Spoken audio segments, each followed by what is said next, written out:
Hi, it's Steve from SalesStrong. Welcome to my sales surgery, where I aim to answer the questions that salespeople are grappling with.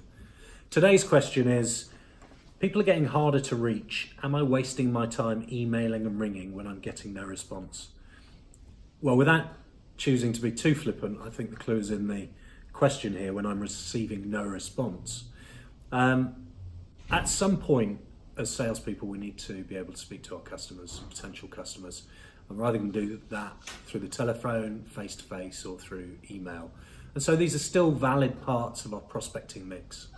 However, we know that the success rate of cold calls or emailing cold is going down. So, it's got a less than 1% chance. What we need to do is have a really good contact strategy that allows us to engage with potential customers all the way through the buying process.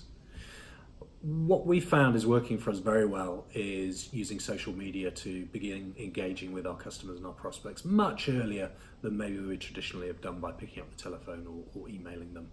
But it's really important that we have this as part of our mix. Social media on its own isn't the answer. At some point you still need email and telephone to be involved in that process. So if you want to get through to people and you're finding it difficult, then look at your mix, make sure that you're using all elements of the prospecting mix, that you've got a really robust, rigorous contact strategy so that there's some value in your prospects or customers actually engaging in a conversation with you. That's our sales surgery tip for today. If you have any other questions you'd like to ask me, then please contact me, steve@salesstrong.co.uk.